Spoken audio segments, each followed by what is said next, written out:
Professor Antônio Nova nasceu em Valença, Portugal, é professor catedrático do Instituto de Educação e reitor honorário da Universidade de Lisboa. Doutor em Ciências da Educação pela Universidade de Genebra, doutor em História pela Universidade de Paris-Sorbonne, autor de mais de 200 livros, publicados em 20 de países, tem se dedicado a estudos históricos e comparados sobre os professores e as políticas educativas. Em 2016, Antônio Nova foi candidato a presidente de Portugal e quase ganhou. Então, com vocês, Antônio Nova.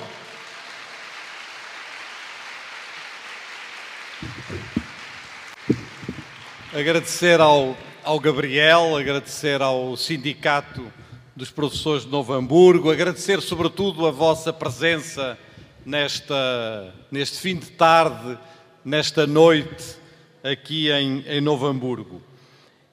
Eu aceitei falar deste tema, dos desafios do trabalho dos professores e da formação docente no século XXI, e é sobre isso que tentarei deixar-vos um panorama geral, não é? Uma reflexão geral sobre estes dois grandes temas. Na primeira parte, tratarei da questão do trabalho docente. Na segunda parte, tratarei da formação docente no nosso século XXI. Como é evidente, ficará à vossa disposição tanto a apresentação que eu vou fazer, como o meu e-mail de contacto no final, porque obviamente que apresentações deste tipo suscitam sempre dúvidas, questões, polémicas, controvérsias, e isso para mim é muito importante, ter a vossa opinião, algumas dúvidas que surjam e poder também continuar convosco um diálogo agora iniciado. Na verdade, quando o Gabriel me sugeriu este tema, inevitavelmente veio à minha memória o que foi a minha primeira tese de doutoramento, defendida em 86 e publicada em 87, com o título O Tempo dos Professores. Era uma tese histórica sobre o processo de profissionalização dos professores, basicamente na Europa, onde se procurava justamente mostrar como esta profissão se desenvolveu historicamente e como ela se consolidou ao longo do século XIX e do século XX. Faz este ano 30 anos da publicação deste meu trabalho e, portanto, é-me quase impossível não o referir aqui hoje, não é? Quando vou tentar revisitar convosco algumas das coisas que escrevi naquela altura, projetando-as 30 anos mais tarde e tentando interrogar-me o que é que se passou 30 anos mais tarde. E apesar de muitos avanços, eu julgo que é justo dizer que em muitos países, 30 anos depois, houve processos acentuados de desprofissionalização e, portanto, que houve algum recuo, não é, em conquistas históricas dos professores do ponto de vista da sua profissionalização, não é? E que estes recuos são claros em muitas políticas públicas no Brasil e também em muitos outros países e têm levado até, em alguns momentos, quase a processos de uma espécie de desmoralização da profissão, um desgaste da profissão que se torna muito nítido neste ano de 2017, quando eu vos falo. Há um desgaste grande, um desgaste social, um desgaste psicológico, há uma dificuldade hoje de agarrar esta profissão que perdeu algum prestígio, que está submetida a muitas tensões, a muitas pressões de muitos lugares e que eu vou tentar convosco compreender onde é que estão essas tensões e sobretudo, porque é o que me interessa, saber o que é que podemos fazer, o que é que devemos fazer.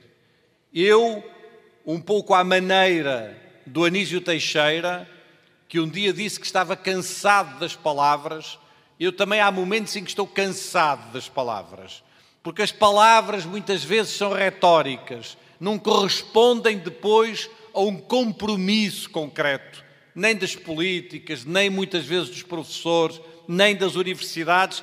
Então, falamos e pouco fazemos, dizia o Anísio Teixeira, e eu repito aqui esta declaração do Anísio Teixeira, feita há muitos anos atrás. Eu creio que há 3 realidades que vale a pena hoje referenciar como parte deste desgaste, desta dificuldades por que passam os professores. Um primeiro são políticas públicas erradas. E essas políticas públicas erradas vêm acontecendo em muitos países.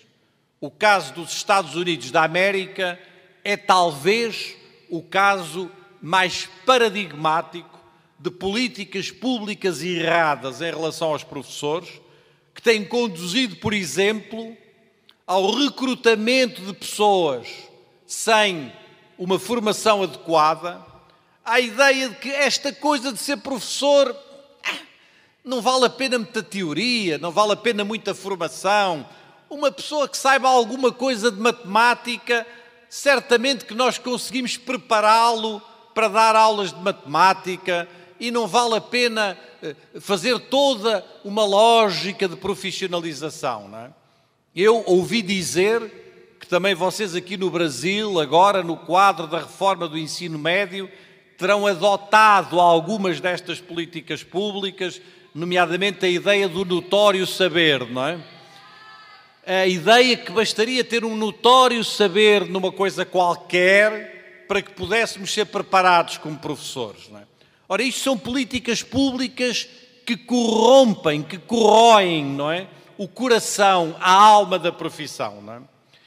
E nós, nenhum de nós, face a dificuldades na medicina ou face a dificuldades dos médicos, se atreveria a dizer: vamos agora recrutar como médicos pessoas que não fizeram a faculdade de medicina, que não fizeram a universidade, que não têm uma formação profissional. Ninguém o faria.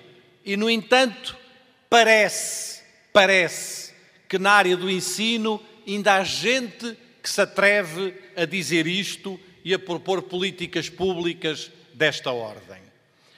E muitas destas políticas públicas estão a dar origem à criação de um conjunto de interesses privados muito fortes, de grandes grupos multinacionais, que estão a tomar conta da educação em muitos lugares, não é? Que estão a tomar conta da educação através de sistemas vários, através de grupos vários, através de compras de escolas, através de um conjunto de interesses privados que parecem, em alguns países, estar a substituir-se, não é, ao que era o interesse público de uma escola pública, de uma educação pública, da afirmação dessa dimensão forte da escola pública, como dizia um autor há muitos anos, como aquele lugar, como a máquina ou a fábrica onde se produz a democracia e onde se produz a liberdade, não é? Na altura em que os interesses privados tomarem conta disto, os professores ficam à mercê de muitas coisas e perdem grande parte do que foi o centro do seu processo de profissionalização do ponto de vista histórico. E muitos destes interesses privados cruzam-se com algumas ilusões tecnológicas que levam a dizer: talvez os professores não sejam muito importantes, talvez as tecnologias possam substituir os professores, talvez o digital e as plataformas e um conjunto de coisas muito sofisticadas, talvez isto possam substituir os professores. não vale a pena a gente preocupar-se muito com isso. Não vale a pena a gente preocupar-se muito com essa ideia. Volto de novo à medicina. Não há nenhum setor do mundo onde a tecnologia seja mais avançada, onde a tecnologia seja mais poderosa do que a área da saúde. E, no entanto, ninguém se atreve a pôr em causa a importância do médico. A importância do médico enquanto profissional daquela área, da sua formação, da sua capacidade de trabalho, da sua capacidade de afirmação da área da educação, da saúde. E, portanto, eu não sei o que vai acontecer no futuro. Não sei se o futuro nos vai trazer uma maior diluição das escolas, uma maior diluição dos professores, uma espécie de privatização da educação, não no sentido das escolas privadas, mas no sentido de que a educação volte a ser uma espécie de uma coisa do domínio doméstico, do domínio domiciliar, do domínio privado. Hoje em dia, nos Estados Unidos, há 3 milhões de crianças que não vão à escola. Não vão à escola porque são educadas em casa, educadas através de lógicas, de tecnologias, de plataformas digitais, etc. Há 20 anos atrás isso não era possível. Hoje é possível. Hoje é possível. Um pai, uma mãe, uma comunidade familiar diga, não, eu vou educar a minha criança, não é? Lá em casa. Não preciso de o enviar a uma escola onde estão todos os meninos e todas as meninas, onde está toda a gente. E, portanto, eu não sei, nenhum de nós sabe, no momento em que eu estou a falar, o que é que vai acontecer à escola e o que é que vai acontecer à educação. Mas podemos ter convicções. E a minha convicção profunda, e é sobre ela que eu vos venho falar, é que é necessário reforçar os professores, que é necessário reforçar a profissão docente, que é necessário dar à profissão docente um papel. O Gabriel falava aqui de protagonistas, de ator, um papel central no domínio da educação. E por isso, toda a minha fala é uma fala de reforço dos professores e de crítica ao que são políticas, tendências, iniciativas políticas, privadas, tecnológicas, que de algum modo procuram desgastar a nossa profissão e conduzir a uma diluição da escola e, em particular, a uma diluição da escola pública, que é aquela escola que verdadeiramente me interessa, porque eu sou, sobretudo, uma pessoa que pensa e que trabalha a partir da educação pública e da escola pública. Este é o meu introito, é o introito para esta conversa convosco, é uma espécie de uma declaração de princípios da minha parte, antes de entrar na primeira parte da minha intervenção, dedicada aos desafios do trabalho docente. Eu pedi ao Gabriel, que está ali, para se eu eventualmente começar a falar muito depressa, me fazer sinal para eu diminuir a velocidade da minha fala, porque eu sei que muitas vezes é difícil entenderem o meu português e eu, na verdade, estou a falar a metade da velocidade a que falo normalmente, não é? E, portanto, estou aqui com os pés no freio da minha língua, não é? A tentar estar o tempo todo a frear, não é? Para não começar a acelerar. Não é?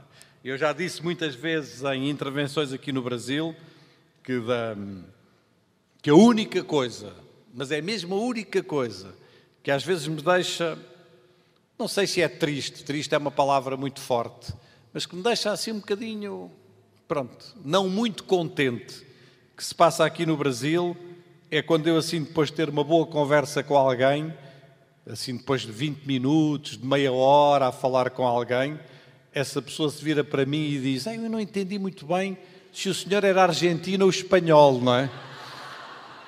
E a gente diz assim, caramba, eu estive a falar português, tive meia hora a falar português e agora vem-me perguntar se eu tipo de espanhol é que eu falo?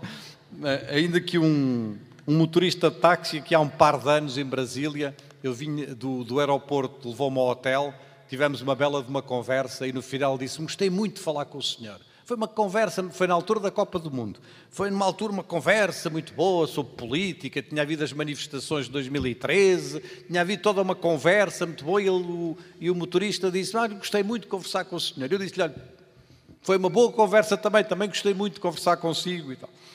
E depois eu saí do carro, ele saiu também, ele foi-me buscar a mala, que estava na parte de trás do carro, tirou a mala e depois achou que me devia dizer uma coisa a mais, não é? Que me devia dizer um elogio suplementar. E parou assim, olhou para mim, deu assim um passo atrás e disse: olha, eu quero lhe dizer uma coisa. É que o senhor, para um estrangeiro, até que não fala muito mal português, não é? E, portanto, eu, enfim, espero que vocês também possam, enfim, dizer a mesma coisa que este motorista de táxi, e para isso eu vou tentar falar pausadamente, não é? Os desafios do trabalho docente são imensos, não é? Como é que se resume isto em 2 ou 3 palavras? Resume-se da seguinte maneira: isto que vocês veem aqui é uma escola. Não tenho necessidade de vos dizer que isto é uma escola, não é? Isto é uma escola em qualquer parte do mundo. Eu, para deixar bem claro que isto é uma escola em qualquer parte do mundo, pus ali uma imagem de uma escola chinesa, não é? Mas vocês só sabem que ela é chinesa porque no quadro negro estão os caracteres em mandarim, não é? Se não tivessem lá os caracteres, isto era uma escola em qualquer parte do mundo, não é? Esta escola, tal como ela está construída, aquilo a que eu designo um modelo escolar, um espaço, um tempo, uma organização do espaço, uma organização do mobiliário, uma organização do trabalho do professor, que obviamente num ambiente destes, numa ambiência destas, a única coisa que pode fazer é dar aulas. Não é possível fazer mais nada aqui a não ser dar aulas, não é? Esta ideia do ensino simultâneo, não é? Que foi inventado nesta altura, isto tudo que vocês veem aqui, tomem isto como metáfora, esta escola que vocês veem aqui, acabou. Acabou. Já não existe. E vocês dizem-me: não, existe porque eu vou todos os dias dar aulas e sei que existe. Claro que ainda existe, não é? Mas já não existe enquanto projeto futuro. Já não tem nenhum futuro. Isto acabou. Pode não ter acabado em muitas das nossas escolas ainda, mas já acabou. Já acabou nas cabeças das crianças, já acabou nas cabeças dos cientistas e do que é o conhecimento e do que são os grandes desafios do conhecimento, já acabou em todo lado. Ela mantém-se, ainda não deu conta, não é? É um bocadinho aquela coisa que te diz a brincar, aquela pessoa já morreu, mas ainda não se deu conta disso, não é? Quer dizer, isto é, já não tem nada para dizer de novo, não é? Esta ideia de escola acabou. E este é o nosso grande desafio como professores. E o que é que vamos fazer a seguir? O que é que vamos construir a seguir? Pois bem, vou tentar falar um bocadinho disso, de maneira modesta. Não vou aqui apresentar grandes inovações, grandes coisas mirambolantes. Vou falar-vos de coisas muito simples, mas que vão mostrar, espero eu, que este modelo acabou. Acabou, obviamente, por uma razão, que é a razão de um mundo digital em que vivemos. Um senhor chamado Michel Serres, um grande filósofo francês, diz que estamos a viver hoje, aquela que é apenas a terceira grande revolução na história da humanidade. A primeira, diz ele, foi quando a humanidade inventou a escrita, 3.000 anos antes de Cristo, não é? A segunda foi quando a humanidade inventou o livro, o Gutenberg, a tipografia. Já lá vão 500 anos. Não é? A terceira é hoje. E diz o Michel Serres, a cada uma destas revoluções, os seres humanos passaram a utilizar o cérebro de maneira diferente. Nós não utilizamos as mesmas regiões do cérebro antes e depois da escrita, antes e depois do livro, antes e depois do digital. Passaram a relacionar-se com a memória de uma maneira completamente diferente. Passaram a aceder e a relacionar-se com o conhecimento de maneira totalmente diferente. Acima de tudo, diz o Michel Serres, passaram a aprender de maneira diferente. Não se aprende da mesma maneira antes e depois da escrita, não se aprende da mesma maneira antes e depois do livro, não se aprende da mesma maneira antes e depois do digital. E é nesse momento, nesse preciso momento da nossa vida que nós estamos. As nossas crianças não aprendem da mesma maneira que nós aprendemos. As nossas crianças não utilizam o cérebro da mesma maneira que nós utilizávamos o cérebro. As nossas crianças não se relacionam com o conhecimento da mesma maneira. E por isso nós estamos perante uma necessidade de rever, de repensar este modelo escolar, que foi um modelo potente, foi um modelo forte, foi um modelo que prevaleceu durante 200 anos, que resistiu bem, que existiu em todo o mundo. Foi um modelo muito forte para uma sociedade industrial. Foi um modelo que resistiu bem no século XXI. Foi um modelo que produziu os Estados, que produziu as cidadanias nacionais, que conseguiu massificar a educação e a cultura, que conseguiu levar a escola a todos, que conseguiu enormes sucessos dos quais, coletivamente, nos podemos orgulhar. Mas hoje, este modelo acabou. E o nosso grande desafio é repensar a profissão docente para uma outra maneira de estar na escola. Vou tentar dizer apenas 2 palavras sobre esta nova maneira de estar na escola. E a primeira palavra é a palavra aprendizagem. E a seguir à aprendizagem eu escrevi 3 palavras. Autonomia das crianças, diferenciação pedagógica e personalização das aprendizagens. Estas 3 palavras foram ditas, repetidas, propostas há 100 anos atrás, e muitos aqui conhecerão, no Brasil ficaram conhecidos pelos pioneiros da Escola Nova. Há 100 anos atrás foi dito que era preciso que as crianças tivessem autonomia na sua relação com a aprendizagem. Que a educação e o ensino não fosse igual para todos, que ele fosse diferenciado, segundo os ritmos de aprendizagem, segundo as culturas dos alunos, segundo as suas motivações, segundo o seu desenvolvimento. E lá veio o Piaget, e lá veio tanta coisa no século XX, que era preciso personalizar as aprendizagens. Que nós não podemos dar a mesma matéria a todos, não podemos dar a mesma coisa a todos. O Claparede utilizava uma imagem numa palestra, eu não vou, para não causar ali problemas ao presidente do sindicato, não vou fazer a mesma coisa que o Claparede fez, mas o Claparede, grande psicólogo suíço do princípio do século XX, um dia numa palestra, emocionado a falar destas coisas, tirou um sapato, pegou-no descalço com o sapato na mão e dizia: nesta plateia, nenhum louco, não há nenhuma pessoa suficientemente louca para tentar pegar neste sapato e calçar o mesmo sapato a todas as pessoas que aqui estão. O sapato não vai caber em todos os pés.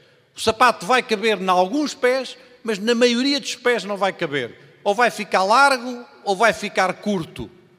E, no entanto, em toda esta plateia, dizia ele, somos todos loucos para achar que podemos dar a mesma pedagogia, a mesma escola, o mesmo ensino a todos os alunos. Ela vai ficar curta para umas, vai ficar larga para outras, e assim se propôs a diferenciação pedagógica e a personalização das aprendizagens. Nós hoje temos, a ciência leva-nos a personalizar os medicamentos. Nós hoje temos medicamentos personalizados em função do nosso DNA, em função do nosso código genético, em função de um conjunto de coisas. Um dia deste já ninguém vai à farmácia comprar medicamentos. Nós temos lá a nossa matriz genética e o medicamento é feito para nós, para cada um de nós. A ciência já fez isto. Não somos capazes de personalizar a aprendizagem para cada uma das crianças, que é infinitamente mais fácil. A pergunta é porquê? Porque é que 100 anos depois ainda não conseguimos fazer isto? A resposta é uma resposta extraordinariamente simples. Como é que numa coisa destas vocês conseguem fazer autonomia? Como é que conseguem diferenciar a educação? Como é que conseguem personalizar as aprendizagens? Não conseguem, é impossível. Num ambiente deste tipo, numa ambiência, numa estrutura, numa organização deste tipo, é totalmente impossível concretizarmos o sonho de um processo de aprendizagem diferenciada. Estou a andar para trás. De um projeto de aprendizagem diferenciada, personalizada, à medida de cada criança. E, portanto, o nosso primeiro grande desafio é este.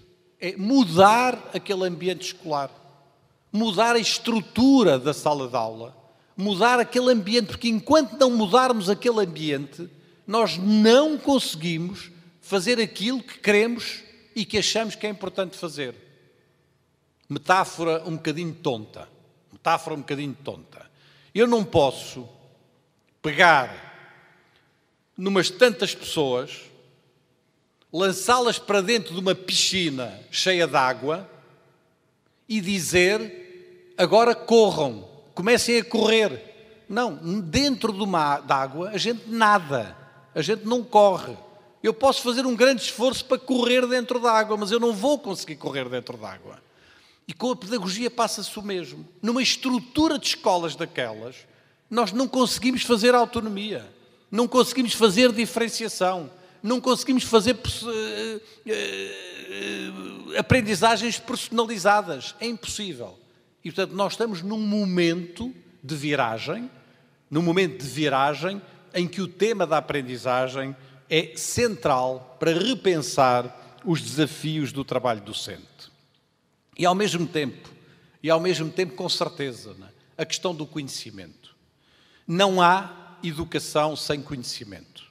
A educação é educar pessoas, com certeza.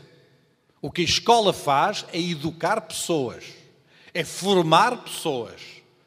Mas não basta dizer isto. Não basta dizer isto para definir o que é a missão da escola. A missão da escola é educar pessoas, com certeza, mas não chega.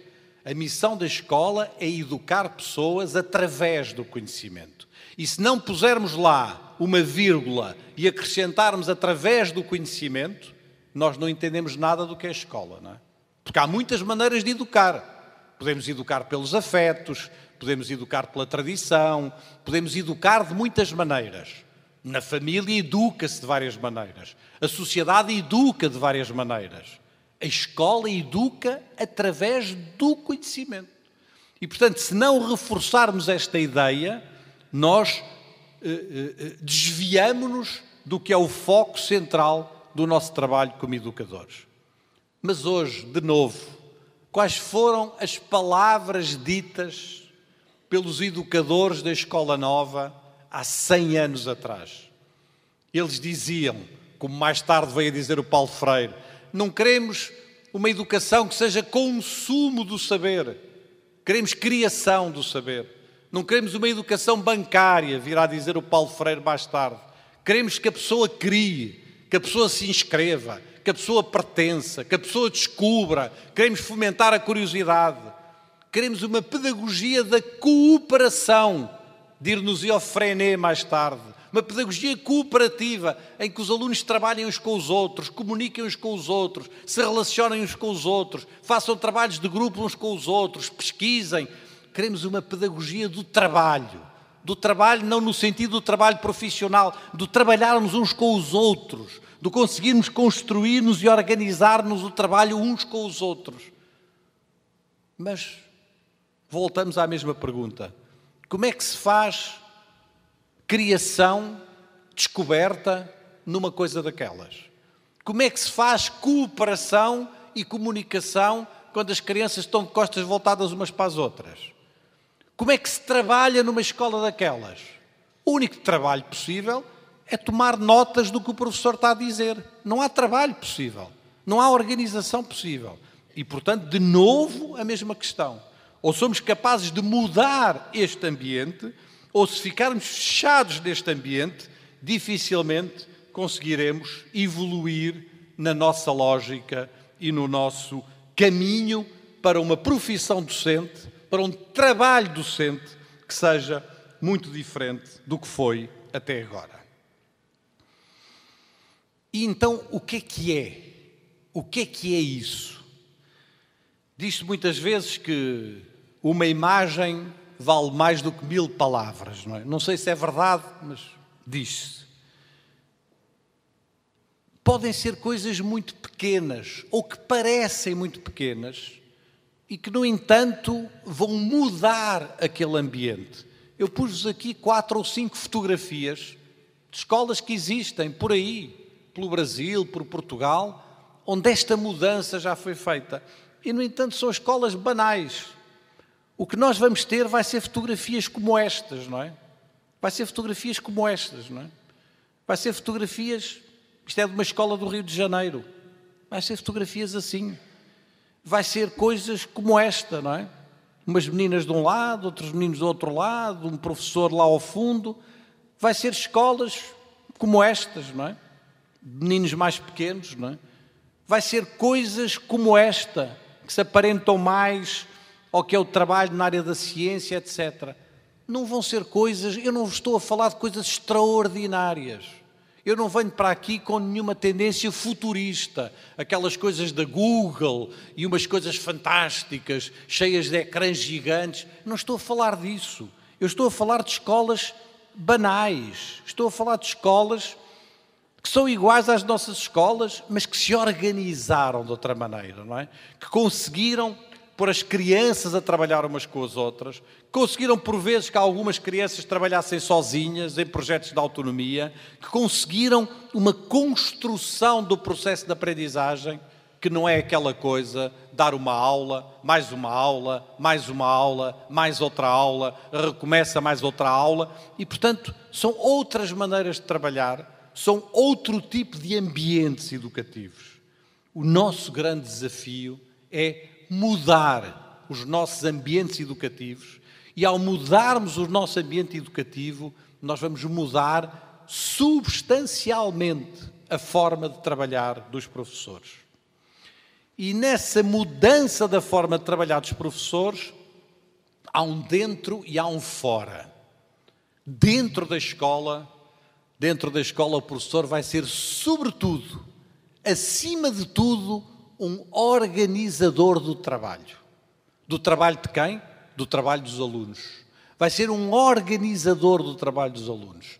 Vai ter que criar as condições para que os alunos trabalhem, para que os alunos estudem, para que os alunos pesquisem, para que os alunos desenvolvam projetos, para que os alunos resolvam problemas, para que os alunos tratem determinados temas. A sua missão principal vai ser uma missão de organizador do trabalho dos alunos, de organizador do trabalho escolar, e não propriamente uma função de preletor, de dar aulas, de dar outra aula, de dar uma aula disto, de dar outra aula daquilo. Esta já não vai ser a nossa tarefa principal.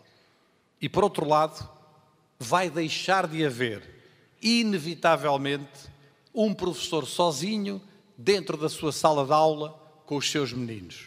O professor vai evoluir para uma profissão coletiva.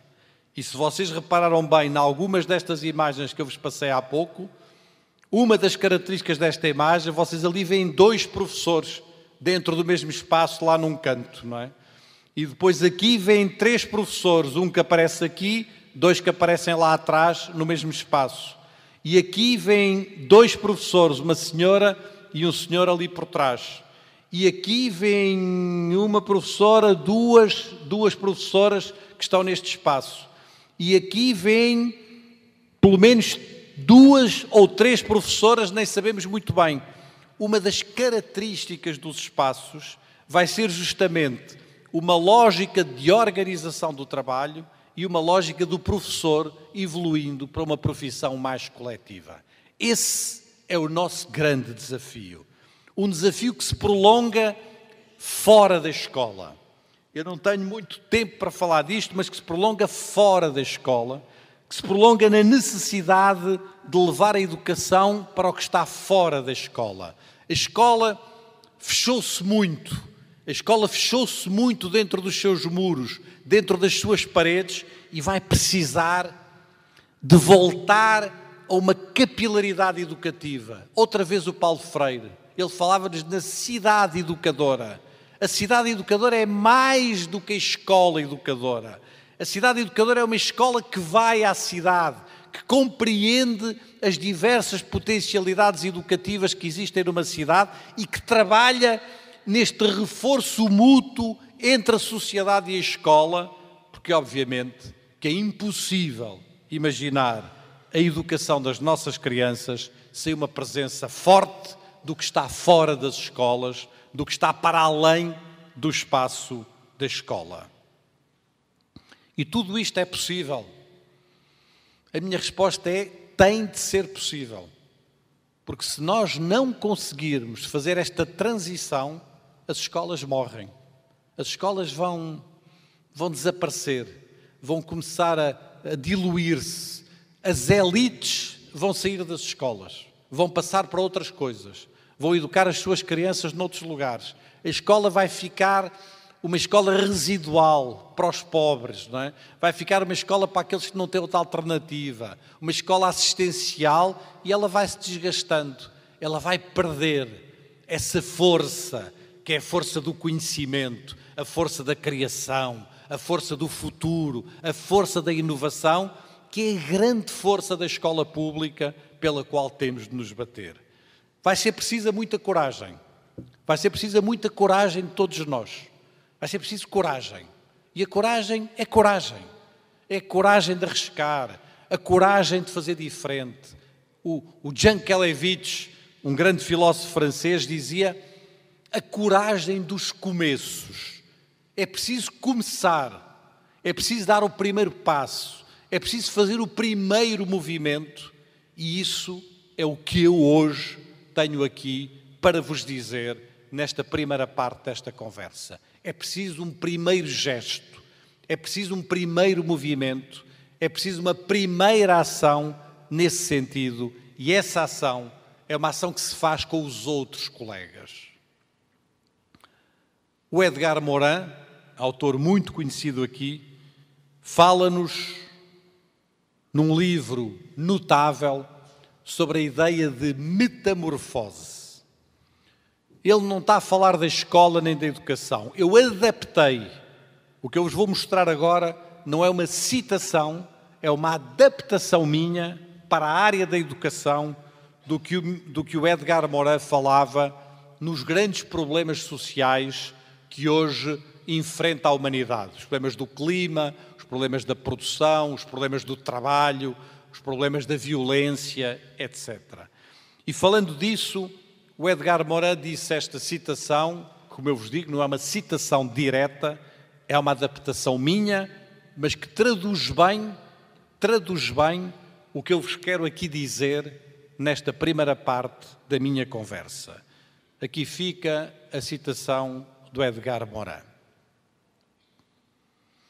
Quando um sistema é incapaz de tratar dos seus problemas vitais, degrada-se, desintegra-se, ou então é capaz de um gesto de metamorfose.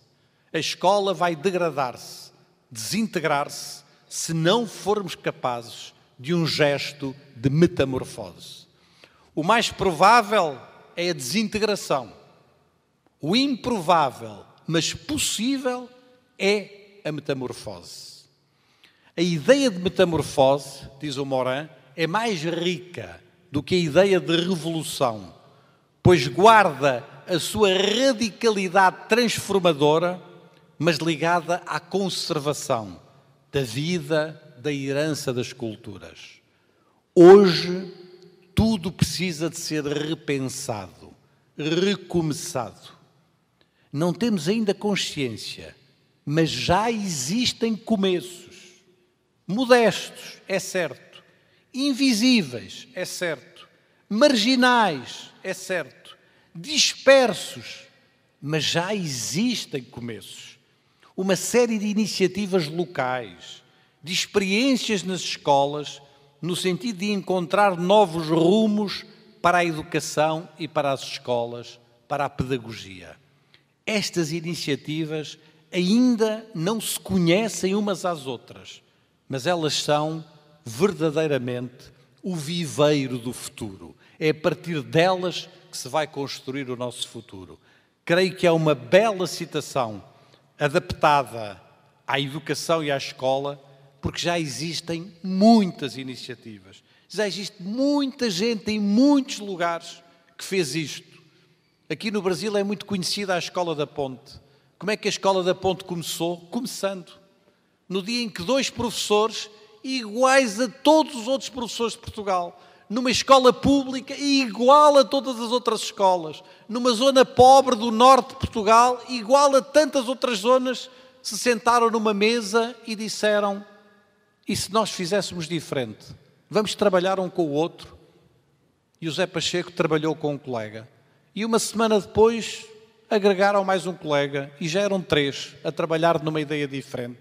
E depois 4, e depois 5, e depois foram trabalhar com os pais, e depois foram trabalhar com a sociedade, e assim foram construindo, pouco a pouco, passo a passo, devagarinho, não é? Foram construindo uma outra ideia de escola, um outro ambiente educativo, onde hoje se passa uma coisa muito diferente daquela primeira imagem da escola chinesa, que é também a nossa, que eu vos mostrei no início desta conversa. É disto que precisamos. É disto que precisamos. Desta coragem dos começos que precisamos. É difícil? Eu sei que é difícil. Eu comecei por falar da desprofissionalização do professorado, da desmoralização dos professores. Temos todas as razões para não fazer nada.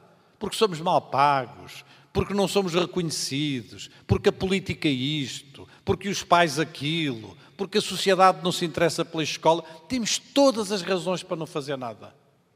Mas se fizermos alguma coisa, vamos ser capazes de mudar muito nas nossas sociedades e de construir sociedades diferentes. Esse é o apelo que eu venho aqui partilhar convosco hoje. E esse apelo passa, inevitavelmente, por uma melhor formação docente, por uma melhor formação dos professores. Há um problema quase dramático com a formação de professores. Eu não vou dizer que está tudo errado, porque seria excessivo da minha parte dizer que está tudo errado nas universidades que fazem formação de professores, que está tudo errado na formação continuada, que está tudo errado no que se faz na formação de professores. Mas confesso-vos que há momentos em que eu acho que está quase tudo errado. Que acho que está quase tudo ao contrário do que devia ser, não é? E que precisamos de ter uma coragem brutal para repensar a formação de professores. A formação de professores, para mim, não é uma conversa, não é apenas um debate. Para mim, é um combate. É um combate político, é um combate profissional. E o que vos quero dizer, com a mesma simplicidade que vos falei dos desafios da escola no futuro, é dizer-vos que este combate se trava entre 2 polos. O polo das universidades, onde deve estar a formação inicial, e o polo das escolas, onde deve estar a formação continuada. Mas, muitas vezes há um vazio entre estes 2 polos. Este vão, entre estas 2 realidades há aqui um vazio. E esse vazio é o quê? O Gabriel disse-o de outra maneira disse-o comício inicial. Não foi um comício, foram só umas palavrinhas de abertura, mas se um sindicalista também não aproveitasse ter tantos professores à frente, não é, para falar, era demitido de presidente já amanhã. Não é? Há um vazio. E esse vazio é o quê? Esse vazio é a profissão. Isto é, não há profissão suficiente dentro das universidades e muitas vezes não há profissão suficiente dentro da formação continuada que fazemos. Como é que eu vou tentar dizer-vos isto? Eu vou tentar falar de 4 coisas. Andei à procura de ser da maneira mais simples que eu era capaz, porque obviamente que num ambiente destes nós temos que ser o mais simples, correndo mesmo o risco do simplismo, não é? Eu diria, veio-me à cabeça uma palavra, e essa palavra é a palavra posição. É preciso formar um professor, é conduzir alguém a construir a sua posição como profissional docente. Ora, o meu argumento nos 4 pontos seguintes, com que falarei nesta segunda parte, é que não é possível ninguém construir uma posição profissional sem a colaboração de os outros profissionais. Dito de outra maneira, ninguém se forma médico sem a colaboração dos outros médicos. Ninguém se forma professor sem a colaboração dos outros professores. Não é? E é esta ausência, este vazio que muitas vezes existe nas nossas políticas de formação de professores. Porque não há professores da educação básica nas universidades e há aí um vazio. Por muito bons que os professores universitários sejam, por muito generosos que sejam, eles pouco sabem da educação básica. Eles não são profissionais da educação básica. Eles têm um contributo teórico a dar, com certeza. Mas falta-lhes o contributo profissional a dar. E depois a formação continuada é a mesma coisa. Muitas vezes são seminários e workshops e palestras e coisas diversas, onde falta também a presença dos professores. É este vazio que tem que ser preenchido com a presença dos professores, que eu vos falarei a partir de 4 ideias, de um eixo que liga a pessoa à profissão, um eixo vertical, e um eixo horizontal que liga a pedagogia à dimensão pública da profissão. E utilizando a palavra posição, eu vou dedicar 2 ou 3 minutos a cada uma destas 4 ideias. Desenvolver uma disposição pessoal, construir uma interposição profissional, promover uma composição pedagógica e, finalmente, assumir uma exposição do ponto de vista público. 2 minutos para cada uma destas coisas, em jeito de terminar esta palestra, a segunda parte desta minha intervenção.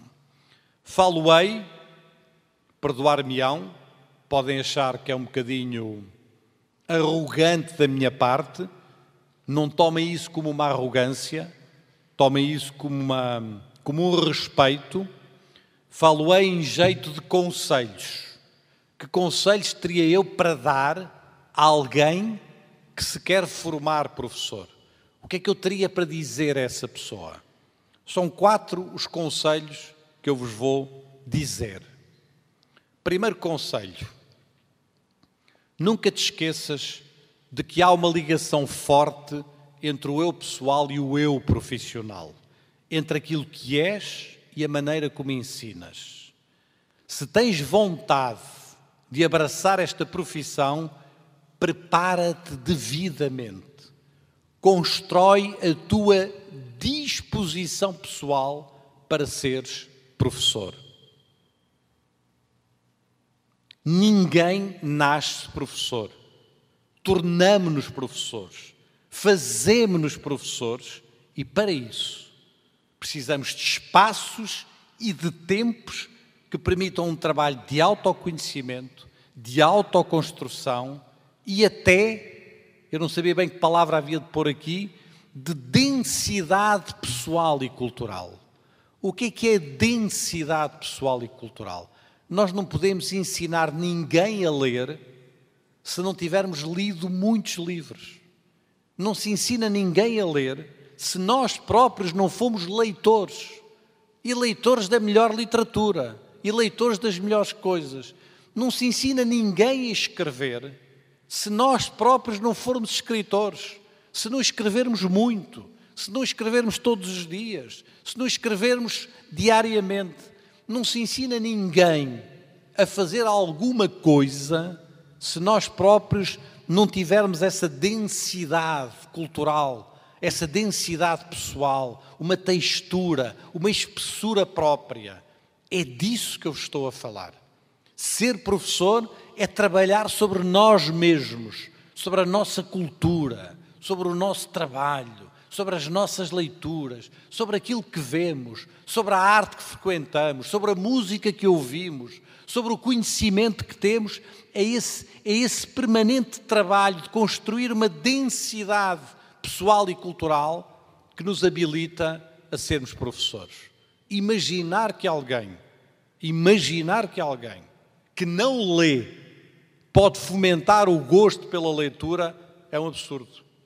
Imaginar que alguém que não gosta da literatura, que não frequenta a literatura, que não frequenta a poesia, pode fomentar o gosto pela literatura ou pela poesia, é um absurdo.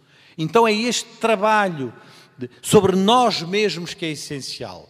Mas este trabalho sobre nós mesmos, e aqui vem o meu tópico, que é a profissão, faz-se em colaboração com os outros colegas.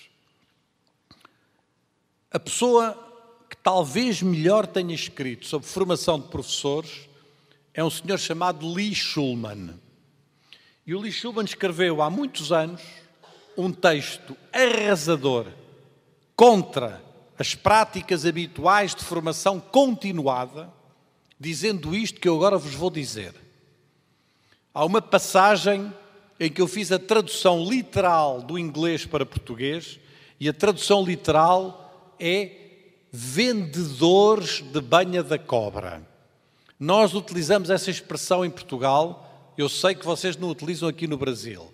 O vendedor de banha da cobra é aquela pessoa que aparece nos mercados ou nas feiras com um produto qualquer, uma pomada, e diz: esta pomada serve para tudo, não é? Se tem dores de estômago, toma esta coisa. Se tem dores de cabeça, aqui vai esta pomada. Se lhe doem as pernas, isto também é bom.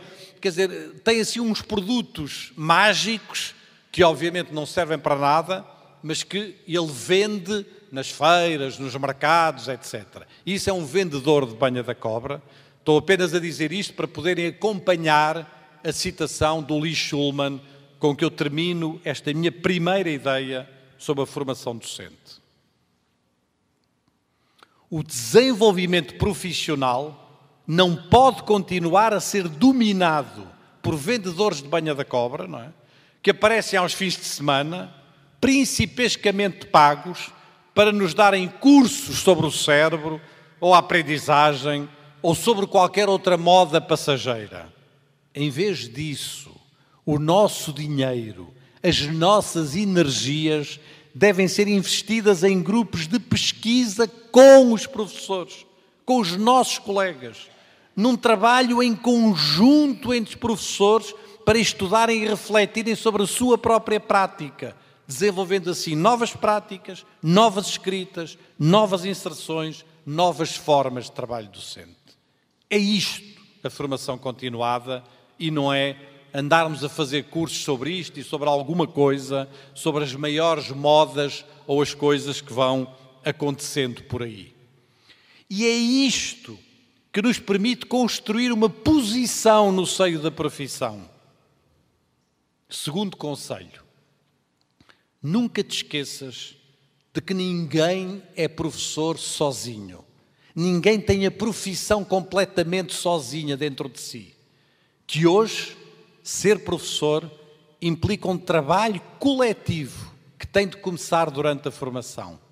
Para seres professor, tens de conquistar o teu lugar junto dos outros colegas, tens de construir a tua interposição, o teu espaço no interior da profissão.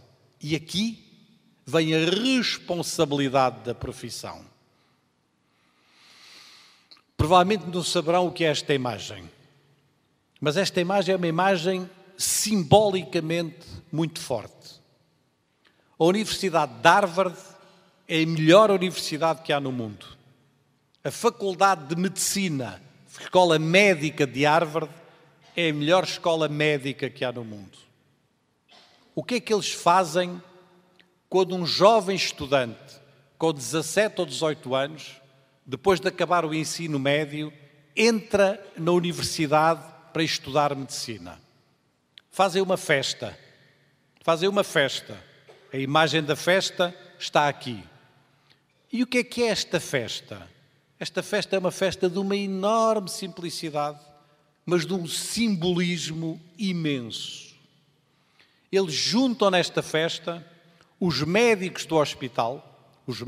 hospital, os professores da Faculdade de Medicina e os jovens estudantes de 17 ou 18 anos que acabaram de entrar na Faculdade de Medicina. E um médico mais antigo, um médico do hospital, compra um jaleco e veste este jaleco no jovem estudante que entrou no curso de Medicina. E ao dizer isto, há um simbolismo neste gesto. E o simbolismo é dizer: a tua formação é também da nossa responsabilidade como profissionais. Eu sou médico no hospital e eu também sou responsável pela tua formação. A tua formação não é só os professores da Faculdade de Medicina. Eu também sou responsável pela tua formação. Ora, este gesto não existe na nossa profissão. Como se nós, que somos professores há 20 anos, alguns de nós, ou há 30 anos, não tivéssemos uma imensa responsabilidade na formação dos jovens professores com 18, 19, 20, 21, 22 anos. Não há tarefa mais nobre, para uma profissão que encarregar-se da formação das novas gerações. E nós, infelizmente, não o fazemos. Deixamos a formação dos jovens ou na universidade ou nestes vendedores de banha da cobra de que falava o Lee Schulman, sem nós próprios nos sentirmos protagonistas, nos sentirmos atores, nos sentirmos responsáveis por esta formação. E, no entanto, só te poderás formar com o apoio dos outros professores no seio de comunidades profissionais docentes. Terceiro e penúltimo conselho: não há dois professores iguais. Cada professor tem de encontrar a sua maneira própria de ser professor, a sua composição pedagógica. Esse processo faz-se com os outros, já o disse, e valoriza o conhecimento profissional docente, aquilo a que alguns chamam o tato pedagógico ou a ação sensata ou um outro nome qualquer. O que eu quero dizer com isto é de uma enorme simplicidade. É que a formação de professores muitas vezes é feita entre um conhecimento científico e cultural, saber matemática, saber física, saber história, saber biologia, que é de uma enorme importância, e do outro lado um conhecimento pedagógico e didático, conhecimento de história da educação, da filosofia da educação, das teorias do currículo, dos métodos de ensino, das didáticas, etc. E estes dois tipos de conhecimento são extraordinariamente importantes para formar um professor. Mas não chegam, não são suficientes. E não são suficientes porquê? Porque no meio deles está um vazio. E esse vazio é o quê? Esse vazio só pode ser preenchido por um conhecimento profissional docente, por um conhecimento que vem da profissão, que vem de uma reflexão da profissão, que vem de uma reflexão sobre o que é o exercício profissional. Se não conseguirmos construir este conhecimento profissional docente, não teremos os meios de renovar a formação de professores. Porque vamos continuar a insistir com as matérias científicas, vamos continuar a insistir com as matérias pedagógicas, que são importantes, mas não chegam. Fica a faltar aqui um terceiro vértice, fica aqui a faltar qualquer coisa que é central para formar um professor. E por isso, este conhecimento profissional docente é o que nos permite muitas vezes decidir, mesmo com dúvidas, mesmo com incertezas. A formação deve nos preparar para decidir, para agir. Agir muitas vezes na dúvida, agir muitas vezes na incerteza. Não sabemos tudo, mas não podemos esperar. Temos que tomar decisões. O médico que está no meio de uma complicada operação cirúrgica ao coração, que abriu aquele doente todo ao meio, que o abriu por todos os lados, que começa a operar o coração, que às vezes já tirou o coração das artérias e que já o pôs de lado porque tem que fazer ali uma intervenção.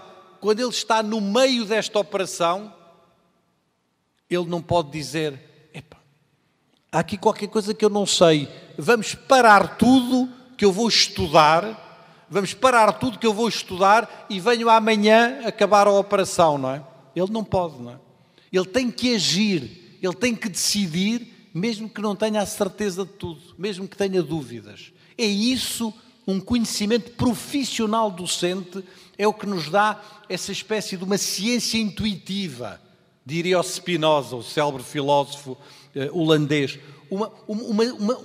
Um comportamento que é de outra ordem, que não é nem do domínio do teórico, nem do domínio do pedagógico, que vem do outro lado. O professor tem que agir, muitas vezes na dúvida, na incerteza, e é para isso que ele necessita deste tato pedagógico, desta sensibilidade pedagógica, desta capacidade de ter uma ação sensata. Uma ação sensata não é uma ação teórica, não é uma relação entre a teoria e a prática, é de um terceiro género, é de um terceiro nível. Se não conseguirmos valorizar isto, nós não conseguimos valorizar os professores.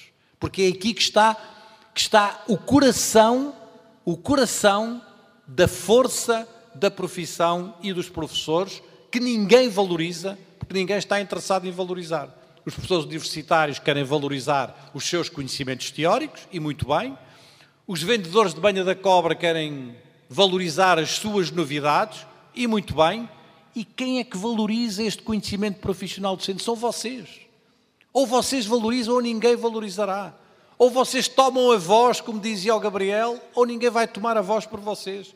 Ou vocês são protagonistas e falam e escrevem, ou quem vai continuar a falar vão ser os economistas e os administradores e os jornalistas e outras pessoas quaisquer. E isso fala-se a partir de um conhecimento que só os profissionais têm, e esse é o terceiro ponto dos meus conselhos. Quarto e último conselho.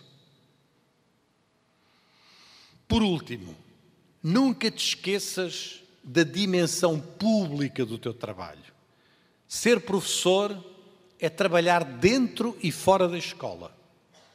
Não se pode ser professor sem uma exposição pública, sem uma abertura às grandes questões da sociedade, às grandes questões da cidade. Cidade no sentido grego do termo, da polis, da responsabilidade pública, não é? A profissão nunca acaba dentro do espaço profissional.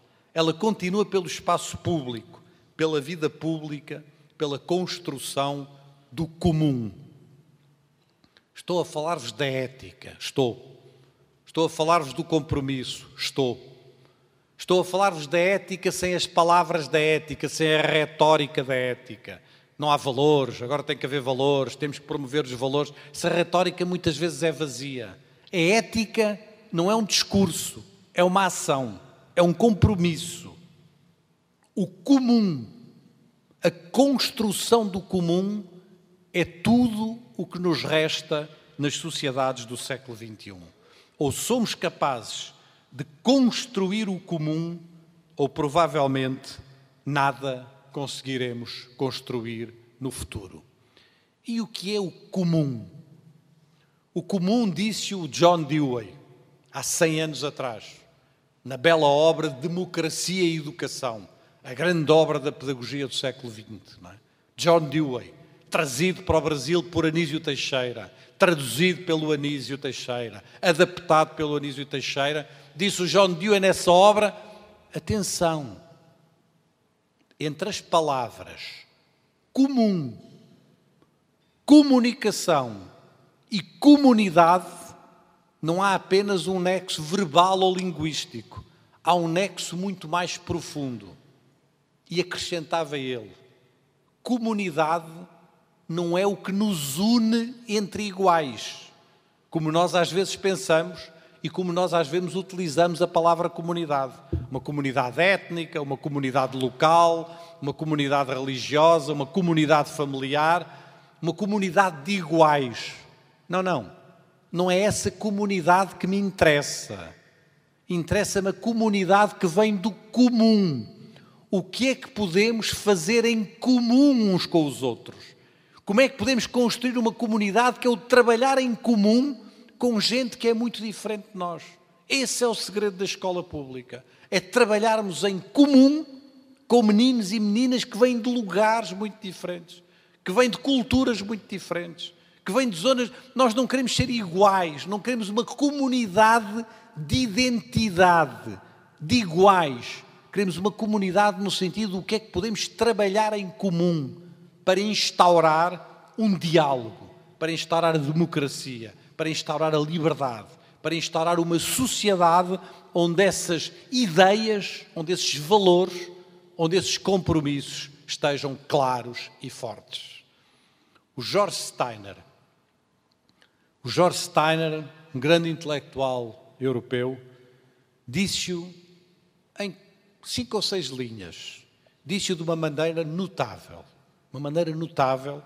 e é com palavras dele que eu, concluo esta segunda parte, antes de fazer apenas 2 apontamentos finais, porque já vai longa esta minha conversa.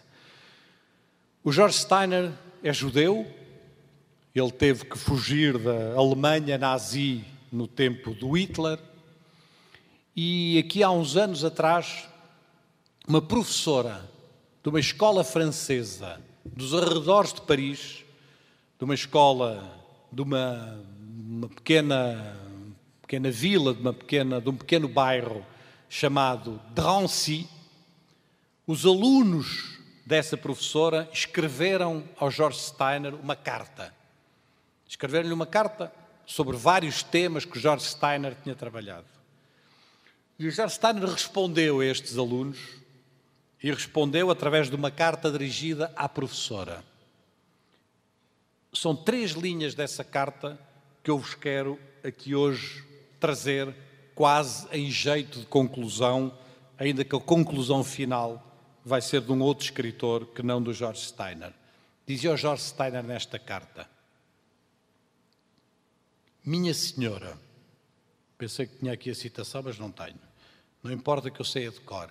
Minha senhora, a carta dos seus alunos emocionou-me profundamente, porque eu sei que não é na universidade, mas é na educação básica que se travam as lutas decisivas contra a barbárie e o vazio, contra a barbárie da violência, contra o vazio da falta de sentido. É na educação básica que se travam estas lutas, muito mais do que na universidade, não é?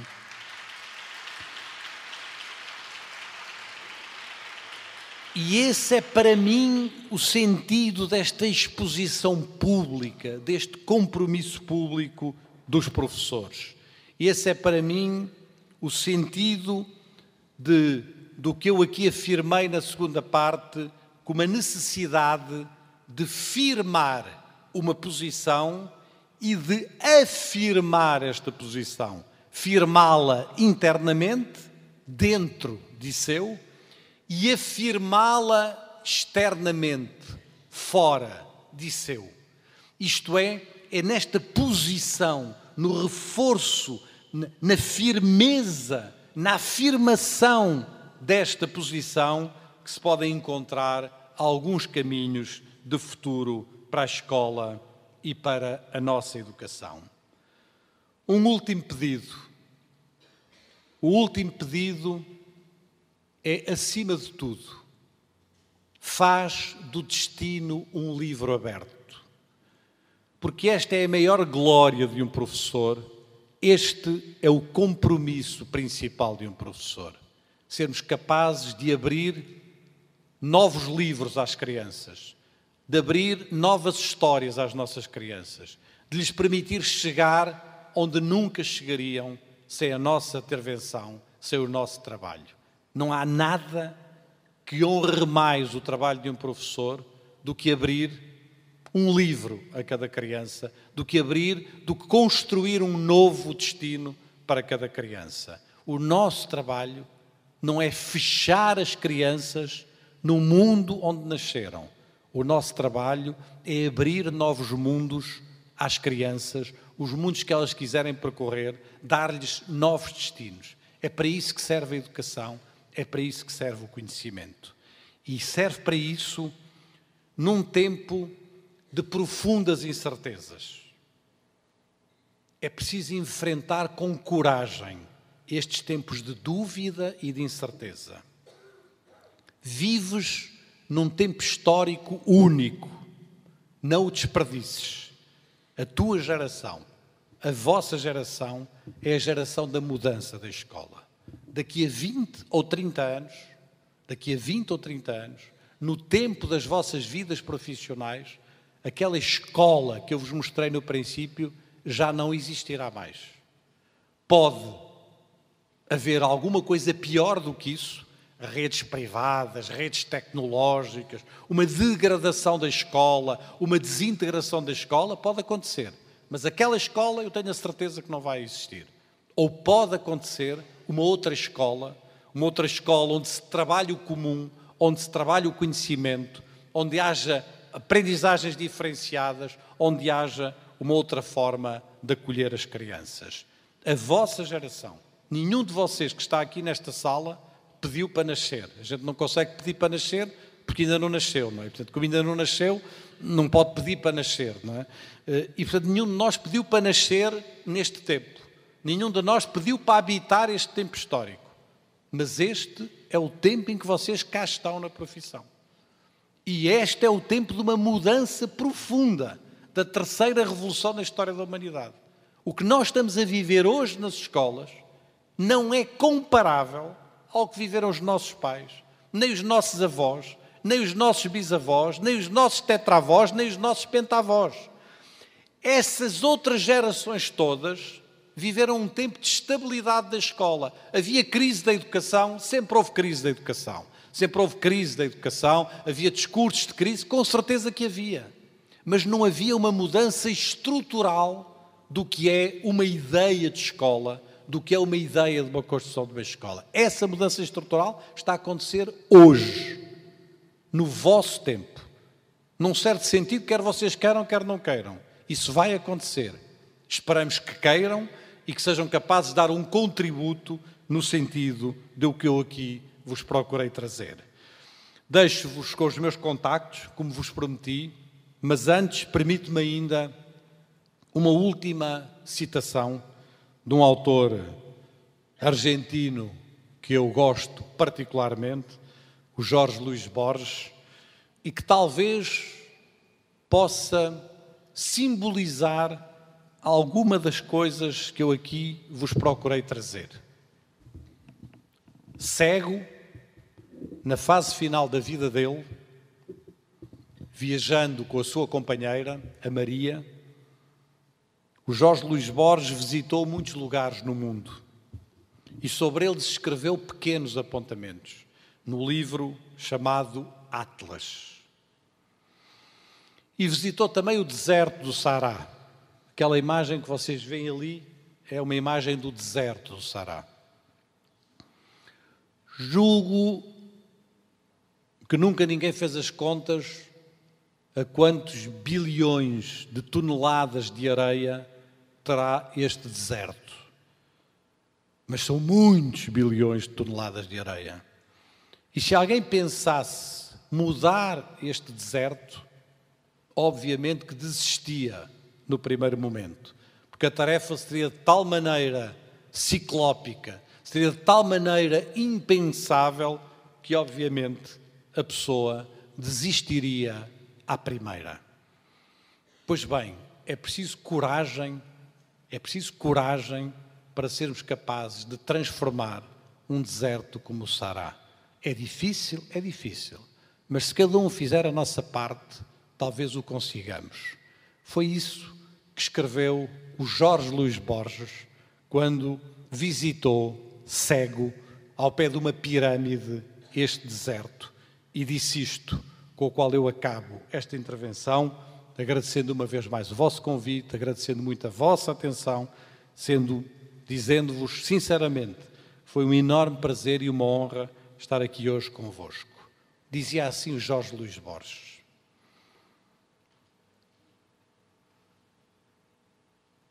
Inclinei-me a uns 300 ou 400 metros da pirâmide. Peguei um punhado de areia. Deixei-o cair silenciosamente um pouco mais adiante e disse para mim em voz baixa, estou modificando o deserto do Saara, não é? Que cada um de nós faça esse gesto, é o que eu vos peço e o que eu vos deixo como mensagem. Muito obrigado.